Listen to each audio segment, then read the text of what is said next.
Today's episode is a special episode because it's actually going to be quite long, even though I tried not to make my episodes too long. This episode is about the Pink Floyd transformations. Plural. Transformations. B sharp and C, the Pink Floyd transformations. This is not going to be just an episode just about Pink Floyd. I don't want you to think that. It's not going to chronicle everything they've ever done, every song they've ever done. And if I were to do that, I mean, you could really have a whole entire podcast series just about Pink Floyd. You could literally have just a Pink Floyd podcast. But this episode is solely about the two major transformations that they've had. I mean, they've even had more than two, but there were two major transformations, and these were tied into the removal of humans. So, yeah, when you take the main songwriter and influencer of a band and remove them from the band, it has an impact. I just never thought that would be the case. This episode is going to show that paths can be taken and paths can be left, but nothing is ever black and white, as we, the listeners, sometimes think it is. Don't we do that?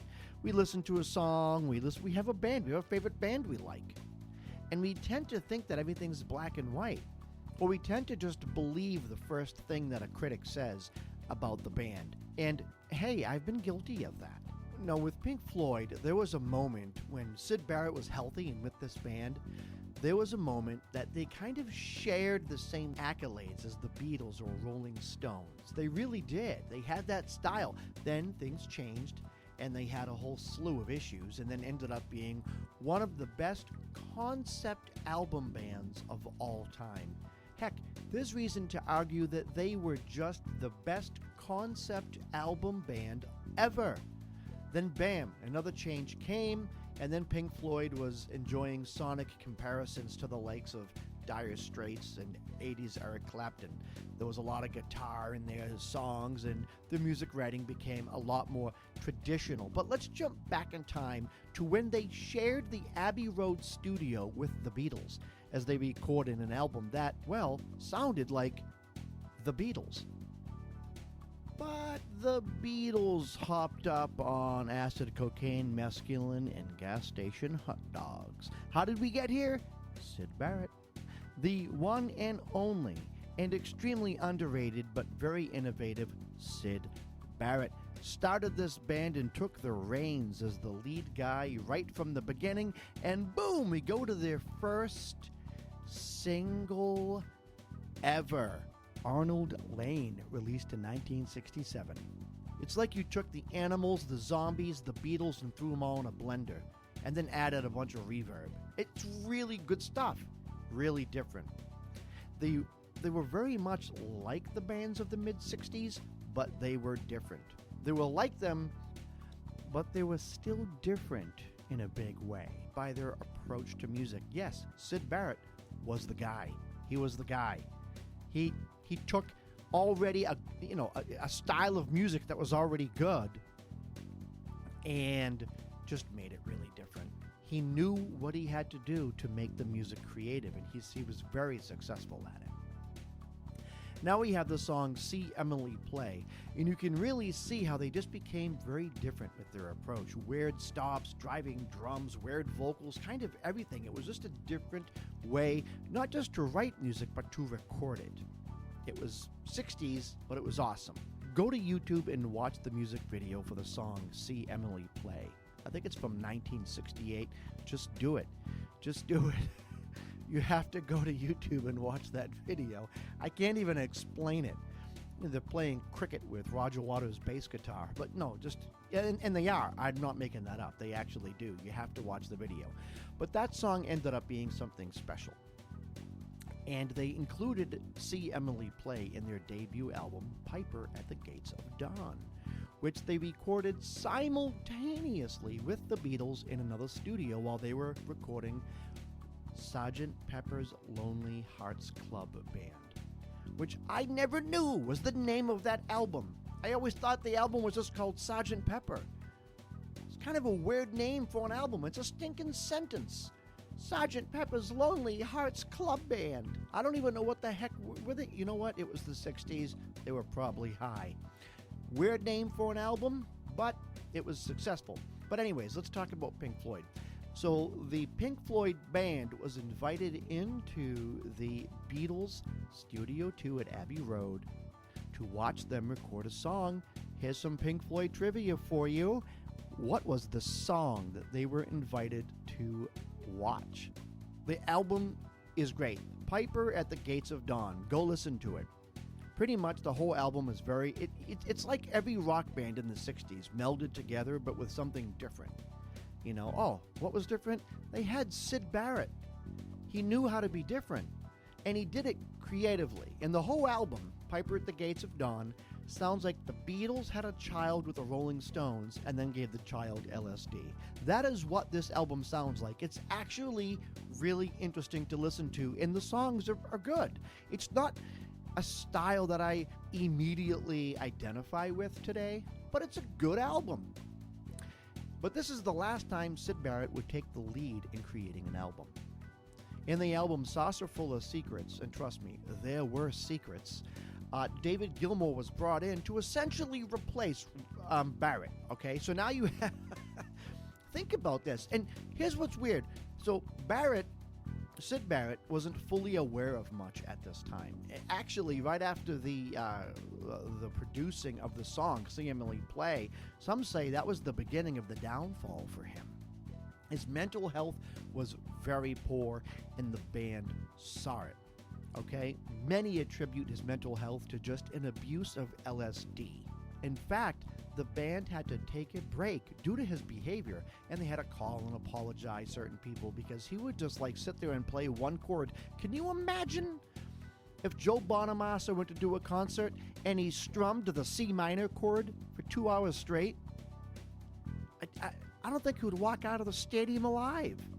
And here you have Syd Barrett, who was known for, this guy's really good, he's different, and he was just really weird. So David Gilmour was brought in to go, hey, can you help us? And what's even more interesting is that Syd Barrett and David Gilmour had already known each other. In 1965, they went to France together, and they were traveling and hiking together in France. They knew each other.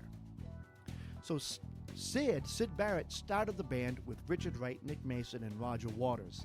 The rest of the band brought David on since Syd's health really hit rock bottom. And here's what's really sad, and this is sad. David said in an interview, David Gilmour said it was weird playing with Syd Barrett, knowing that at some time his mental health would get so bad that I would end up replacing him. And they didn't bother telling Syd Barrett.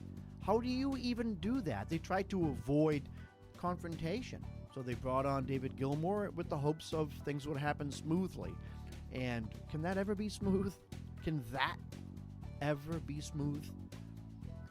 And in the production of Saucerful of Secrets, that's exactly what happened. I won't break down all the songs. There's just too much to do. But you can see the band with David Gilmour at the helm perform many of the songs from this album.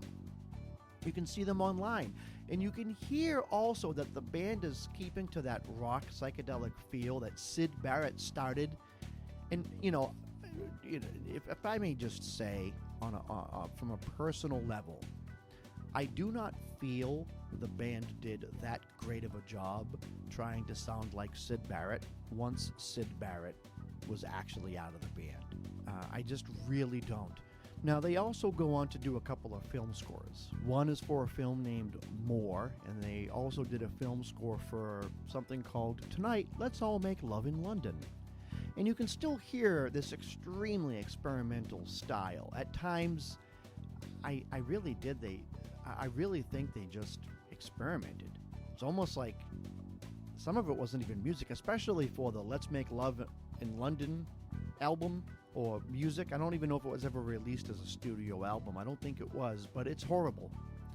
And Syd Barrett had this way of being experimental and musical at the same time.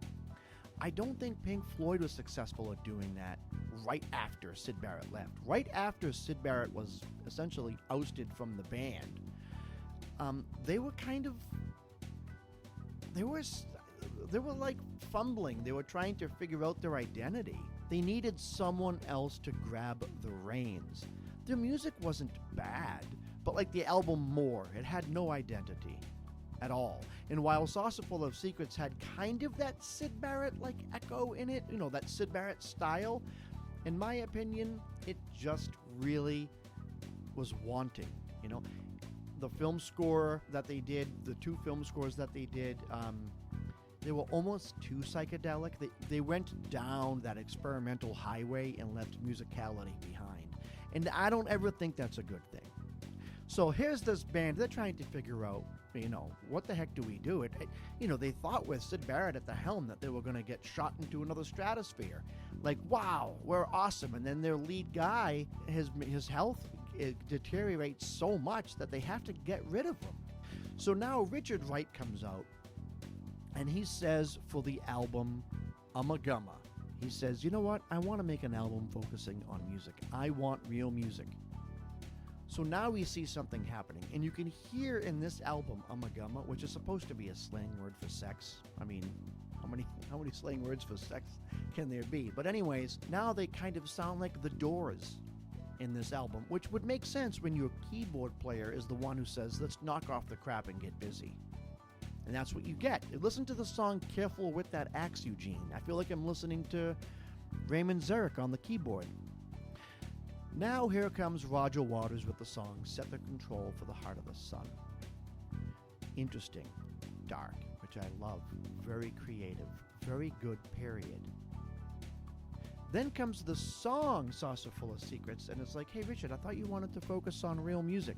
It was just more sounds and noises, and I'm like, okay, they're experimenting. They're still experimenting with their music. Here's the thing.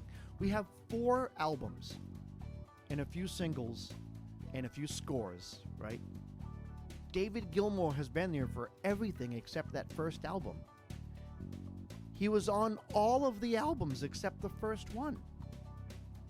And you don't hear any guitar solos, no melodic guitar solos, no guitar work. It's almost impossible to tell how talented he is. You can almost not tell where he stands out in these albums. Now, Adam Hart Mother comes along. And now that real music that Richard Wright was talking about, still experimental, but bringing the focus back to music first, back to music theory. And after about 10 minutes of the song, Adam Hart Mother's Suite, we have what I would call is the birth of David Gilmour as a soloist with the guitar. It's almost like he was sitting there saying, wow, I didn't know I could do this with 6 strings. In fact, if you listen to that song, Adam Hart Mother's Suite, it's the first song on the album, he does begin to do some melodic guitar work after about 5 minutes or so. But at any rate, it's the first album to reach #1 in the UK. So let's stop and think here for a second. You have their 5th studio album, with the future guitar legend David Gilmour working on 4 of them. No one knows really what he's doing, how he contributes. The main mind behind everything is gone. The initial reason for the band starting, the guy who wrote every song, is gone. And now you have a band of people trying to figure themselves out, but they're continuing to make music and they're having relative success. Now this album here shows Roger Waters also with his interesting style of songwriting. And when you have good songwriting and good chord progressions, people like David Gilmour say, hey, I'll take over from here. And they add great guitar solos. So there was a great synergy. There was great chemistry, musically speaking, between Roger Waters and David Gilmour. No matter how much they might hate each other today, there was perfect chemistry. David Gilmour identified with Roger Waters' style of songwriting.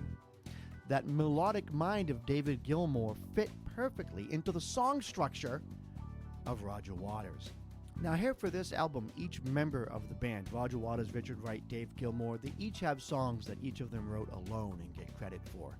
But this album here is really where they as a band state that they can be experimental, but musical and melodical and beautiful all at once. In my opinion, this is their first masterpiece. And they use horns beautifully throughout this whole entire album, something I personally wish Pink Floyd did more of. But that's okay, they did it here.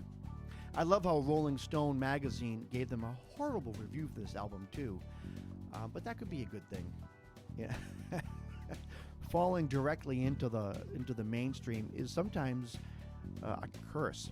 Now here's something very interesting about one of the songs on this album, "The Summer of '68." There's a moment where you hear piano, beautiful piano by Richard Wright, and it's in the right ear only. And they have like this trumpet that comes in and plays like in between verses, this trumpet, or after the chorus, this trumpet comes in and plays this beautiful trumpet solo. When the trumpet comes back for the second time around, they multi-track it and they even change it up a little bit and add more of a trumpet arrangement. Just before you hear that trumpet, you hear the piano that's in the right ear only all of a sudden get panned up the middle. Right from the right to the middle. I mean, do they do that on purpose? I don't know. But mistakes make for some great music. And it almost sounds like they're splicing tape together too in these recordings. You can hear the sound engineers actually piecing this puppy together. I know it sounds goofy, but it's actually a really nice approach. And then, of course, you have the song Alan's Psychedelic Breakfast. It's almost like they're saying in this album, we used to be like this, but now we're not. Because I don't know what the heck that song is. Don't forget, they started off as that psychedelic rock. Now comes metal, their 6th studio album. This is considered their transition album by many. I think they say that because it was an album where they all together worked hard as a team, and right after this, it was like Roger's show for years, right?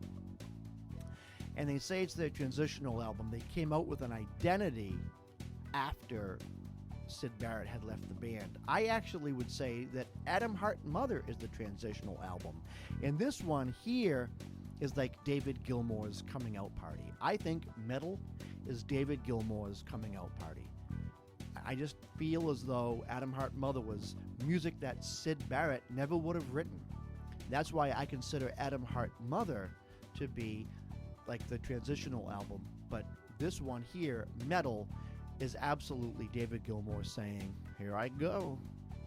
World, just watch what I can do. Of course, he didn't say it with a southern accent from the United States because he's British. But it's the first time they employ different styles of music also. Like you can hear blues and country in some of the songs in the album Metal. But they never really leave that Pink Floyd sound. 7th studio album, Obscured by Clouds. And it hits you as very guitar heavy. And it's nice. David Gilmour continues his style of play where they double track the guitar. He's really bending a lot, and you can hear that he's getting experimental, but he's getting technical with the guitar. It's very, very nice. And you could, if you just listen with headphones, you can hear that there's moments where he actually makes mistakes. Like he goes to bend, and you can hear the strings above the bend. You can hear them hitting his finger. It's kind of nice to hear. You can also hear him accidentally muting a string he doesn't want to mute. Listen to the song entitled Obscured by Clouds. You'll hear it. And this album also has the last song that David Gilmour was accredited as writing as the sole writer while Roger Waters was in the band, Childhood's End. He was exploding as a melodic beast on the Fender Strat by this time. There's vocal harmonizing in this album. It's very much a traditional approach to music. Interesting, the songs were not 8 days long, but they also recorded this album at the same time that they were recording, are you ready? Dark Side of the Moon, which made Pink Floyd and Roger Waters a household name. I could go on and on about any of the older songs. Really good stuff. But see, they ain't stupid. They didn't waste any creativity on Obscured by Clouds. Not even in the guitar solo for Childhood's End, which is an excellent guitar solo. They were really saving everything up for Dark Side of the Moon. They knew they had something special, and did they ever? Dark Side of the Moon, this was Roger Waters almost taking over 100% of the songwriting, and David Gilmour saying, well, I get the Fender Strat, let's do this. So Dark Side of the Moon comes out, sells over 45 million copies. It spent almost 2 decades on the Billboard charts. Absorb that for a second. The album spent almost 2 full decades on the Billboard charts. This album took concept album and redefined it, totally redefined it. It was awesome. And they still have that psychedelic flair in these songs, but it isn't all they have. They also have a lot of musicality, and every member of the band stands out. The percussion, the bass, the keys, the vocals, the guitar, the songwriting. It literally took the world by storm. Then comes the band's second Roger Waters themed concept album, their 9th studio album, Wish You Were Here. Again, you hear Roger Waters' genius and David Gilmour's genius in this album. Some of his best guitar work is in this album, and you just know, and I know as someone who sits around trying to write guitar solos, I know how difficult it is to write a good guitar solo. What he did was simply astonishingly amazing. Wish You Were Here ended up being very successful. It was their fastest selling album ever. Of course, Rolling Stone magazine had to come out, and obviously they said, hey, you know what? They have no passion for their music. That was their criticism. I agree to disagree on that one there, Floby. Of course, today, looking back and understanding the timeless beauty of the album, Rolling Stone has changed their position. And yes, there were songs about the music business, about the founding members, Syd Barrett, and everything else. It was an incredible success. After Wish You Were Here comes my favorite album, Animals. This album, especially the song Dogs, has some of Dave Gilmour's best guitar work.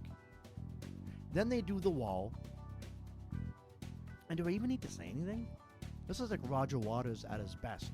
Although here his feuding with David Gilmour and the rest of the band was beginning to spiral out of control. And he even tried to remove David Gilmour from being a producer on the album, but I looked it up today, and David Gilmour is listed as a producer. But we have great songwriting by Roger Waters, great guitar work by David Gilmour, and this album went to the top of the charts and received criticism at first, but now is viewed as one of the best albums of all time. Filled with great guitar solos, this is the perfect concept album. In fact, whenever anyone thinks of Pink Floyd, they always say Dark Side or The Wall. 2 albums totally created by Roger Waters. Then comes their 12th studio album, The Final Cut. This was like the album where they all started fighting. And they used unused tracks that they were going to use on The Wall. Richard Wright isn't even in it because he was, I don't know if he was kicked out of the band or if he just left. David Gilmour and Nick Mason really didn't even want to contribute much, according to Roger Waters, and I kind of believe it because it's kind of tough trying to create and reach someone's heart with good music when the whole entire band is fighting. And I've been down that road. It is tough to put the music first when you are under so much turmoil. And when creating the music is bringing you turmoil, it's difficult to look past that. It did okay in the charts, The Final Cut, and it was, I guess, the final cut because it was Roger's last album. Didn't do as good as the other albums, and I don't think it should have. It's really not that great. But there was a lot of legal stuff happening, fights and battles and what have you going on. And 4 years later, in 1987, now you have another transition, another transformation. So I consider this the second transformation of Pink Floyd. The first one took a while. Pink Floyd was Pink Floyd with Syd Barrett. They sounded like the Beatles and the Stones together, and all this crazy creativity in psychedelic music. And then when Syd Barrett left, the band went through a few years of trying to find their identity and then transformed into this really nice progressive rock. In fact, they really did leave that psychedelic rock genre and went into the progressive rock genre. and it was just really good stuff. Beautiful songwriting by all of the band members, especially Roger Waters. Beautiful creativity on the guitar and beautiful vocals by David Gilmour. They really worked well as a team. But in 1987, 4 years after the final cut, they come out with Lucky Album number 13. How will they sound? It was not a concept album, which was Roger Waters' specialty, and it did outsell the final cut. Then again, it should have. But here's something interesting. David Gilmour admits that this was a hard album to put together without Roger Waters. In fact, he ended up turning to other songwriters to assist with the songwriting for this album. Now, this is where I believe the second transformation comes into play. There's a lot of guitar work. Now all of a sudden Pink Floyd is a horribly, good, in a good way, but a really strong, a horribly guitar-heavy band. A lot of creativity, a lot of good songwriting, but yes, now Pink Floyd is kind of starting to sound like 80s Eric Clapton. The songs were basically traditional in structure. Even songs like Signs of Life, where they were like, let's show them that we are that Pink Floyd from when we had Roger. Even that song, you feel the absence of Roger. It's great music. It's great. And I love David Gilmour's stuff. I love it. Pink Floyd took a drastic change. Music is just too organic for the loss of a great songwriter like Roger Waters to not be felt. And then you hear the song Learning to Fly, and you're like, wow, pretty interesting. I believe this is their first cliche title. And the song does sound like 80s Clapton. No, it's not bad. It just makes me think of songs. She pretending, it reminds me of 80s Clapton. And you're going to get a lot of guitar stuff with David Gilmour at the helm. And there's a lot of guitar-heavy stuff. And, of course, it's his weapon of choice, so you're going to get it. The song Dogs of War. Nice. But David Gilmour. It's David Gilmour. Can't hide it. That blues feel you get from the song Money is here. It's a good song. It's a good song. It's post-Waters Pink Floyd. And one of my favorite songs of all time. Of all time. I'm not just saying, I'm not conditioning this and saying, well, since Roger Waters left, if I had to choose... No. One of my favorite songs of all time, On the Turning Away, to me, is a David Gilmour song. It's not a Pink Floyd song. I know it's on Momentary Lapse of Reason. And some will say that, the song's very protesty and anti-establishment, like a Floyd song. Okay. This is what I think it is. It's a beautiful song with great vocal melody, great guitar solos. It's a song written by David Gilmour and Anthony Moore. I will say one thing. I noticed something here at the start of this album. David Gilmour starts this thing where it's like he has a song with two guitar solos in it. And the first guitar solo is played on the lower register of the guitar, and it's not very melodic. But then when the second guitar solo comes in, it's very melodic and is played on the high side of the guitar. And it kind of hits you in the heart. It's like, bam, here it is. And he does that in a lot of his songs after Roger Waters left. It's almost like a songwriting style he fell to because he had to try harder after Roger Waters left the band. So you have that two guitar solos in a song, and the first one is always less melodic and lower than the second one. 1994, The Division Bell, awesome, great album, great guitar. The guitar solo in High Hopes is amazing. It might be my favorite guitar solo of all time, although Dogs might be, so I don't know. When it came out in 1994, there was nothing like this being released at that time. Nothing. No good guitar work. It was head and shoulders above everything else, and it had tremendous success. It was, again, a very guitar-heavy album. It was great stuff. His wife, Polly Sampson, wrote a lot of the lyrics for the song, and, David would actually give her music with no lyrics, and then she would go for morning walks, and then come back with ideas, and then kind of run them by David, and he would say, yeah, that sounds like what I what I mean. I think that'll fit. So I think at the time she was his fiancée, but she's his current wife. You have David Gilmour experimenting with effects on the guitar, a lot of echo, a lot of cool delay. Great stuff. Great work. I love the last two Pink Floyd albums. I love a lot of their music, and I attribute a lot of it to everybody. They definitely felt when Syd Barrett left the band. They struggled for a few years and then found an identity that was great. Roger Waters was perfect when it came to songwriting and keeping things as a concept, and David Gilmour fed off of that really, really well. Really, really well. And Roger Waters left. That's it.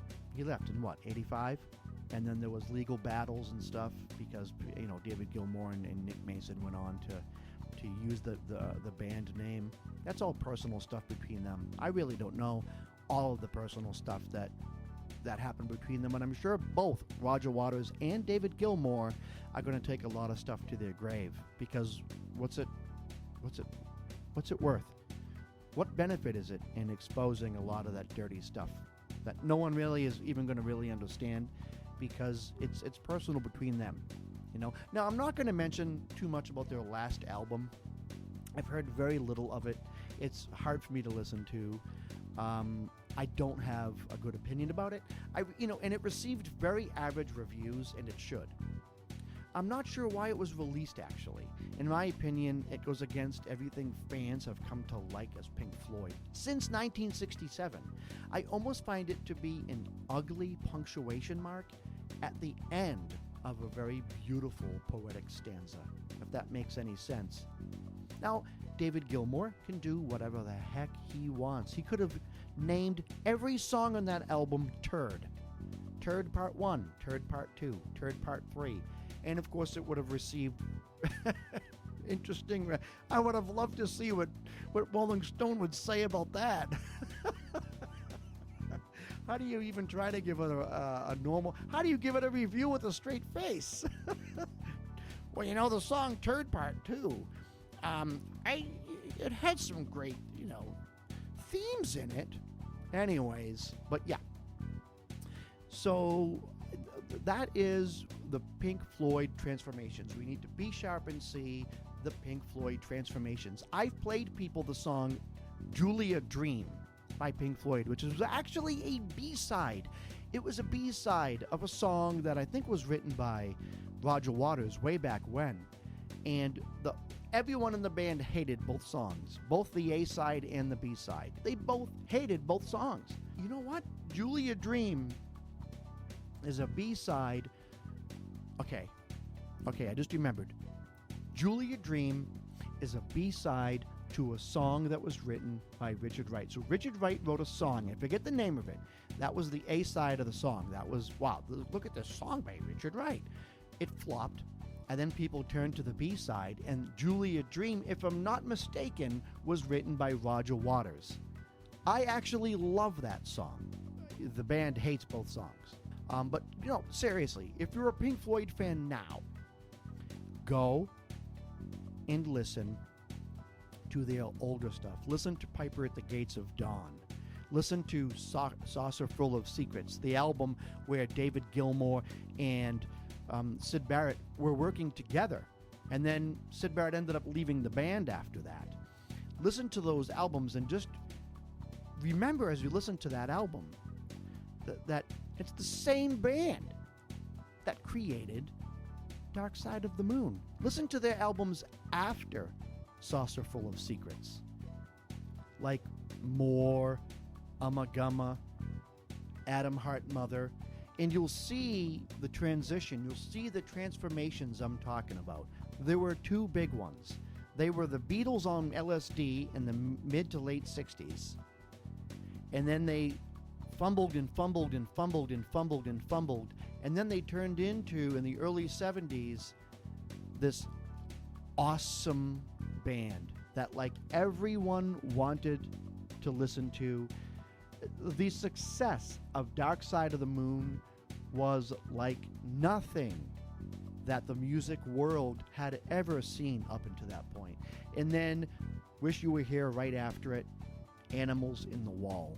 Those 4 albums, interestingly, all Roger Waters created albums, are the albums that just made Pink Floyd what everyone loved. It's what turned the world's attention to Pink Floyd. The rest of the stuff is great music, but you have that first transformation that took years after Syd Barrett left the band, and then after Roger Waters left the band in 1985, the band was kind of like, what do we do? And Dave Gilmour and Nick Mason were like, well, let's continue, and they had to figure it out. And I believe they were very different after Roger Waters left. It was good music. I honestly, I go back and forth with this because there's part of me that thinks they could have formed a new band. The music to me was that different. They could have formed a new band. But whatever, they did what they did. They did what they wanted to do. And maybe some of it was to shove it back in Roger Waters' face and just be like, yeah, you know what? We don't suck without you. Maybe they felt like they sucked. I mean, I've watched a million interviews. I've read a million articles. I will say this. One thing that I know happened, because I heard it from the band members, a lot of the band, I heard it from Richard Wright, the keyboard player, David Gilmour, the guitar player and singer, and the drummer Nick Mason. I heard it from all of them.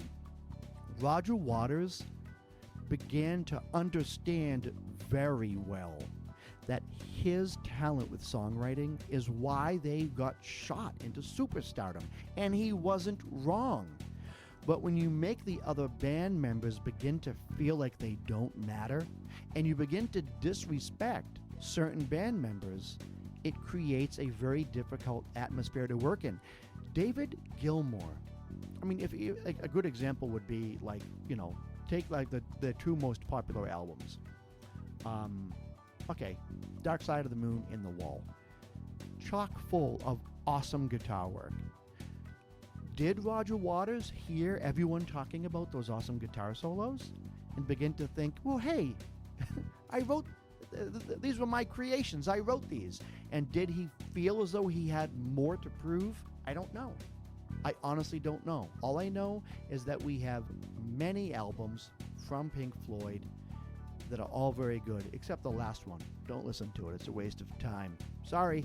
I have to be honest on this podcast. I've listened to a couple songs and I'm like, no, that's it. No, I'm not listening to this. But anyways, I won't go on about how bad that album is. I am done with today's episode.